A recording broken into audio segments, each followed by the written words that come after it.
ocean, leaving devastation in its wake. How does one overnight cater to the needs of 33 million people, greater than the population of Sri Lanka, New Zealand, Australia, 95% of Canada, more than the people in all of New York State? And this is a compounding tragedy. We're still in the rescue and relief phase, but we see how this is going to get a lot more difficult. Because not only do we have the immediate destruction of the floods, that, as I mentioned, 33 million people, 16 million children, 600,000 pregnant women waiting to give birth. But now with this massive body of water that'll take many months to either descend into the sea or evaporate, we're looking at, as the WHO has warned, a second catastrophe, a health catastrophe, with waterborne diseases spreading at epidemic rates and our supplies of basics like Panadol and anti-malaria medication not being able to keep up. And if the 33 million people have been affected, I mean, if you've seen the images, I'm sure there's been videos on social media, etc., of the masses of mosquitoes rising from these waters and forming large clouds above. It is truly an apocalyptic scene. Now, not only do we have the flood climate catastrophe, the health disaster, but at least 4 million plus acres of standing crop or cash crop was destroyed in these floods.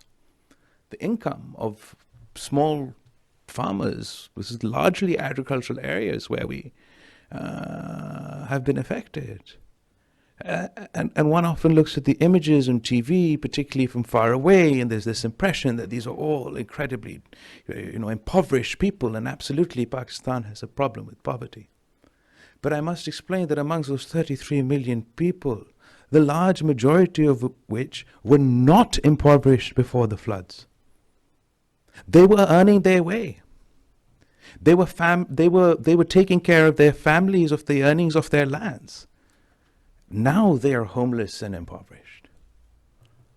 And the devastation on the standing crops mean that now we're going to face food insecurity. We all know we were anyway threatened with that because of Ukraine and supply line issues. Now there's a serious threat.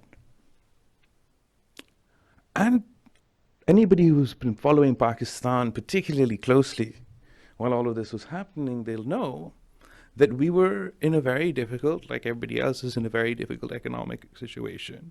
But we were in a particularly perilous economic situation because of some decisions that had been taken in violation of IMF program that our finance minister was on record as saying Pakistan was in danger of default. And we had managed to pull us back from the brink and get our second tranche, agree to the new tranche and extension from the IMF. And that money literally came in the middle of August as the rains were descending. But all those estimates, all those figures might as well have been washed away with the floods as well.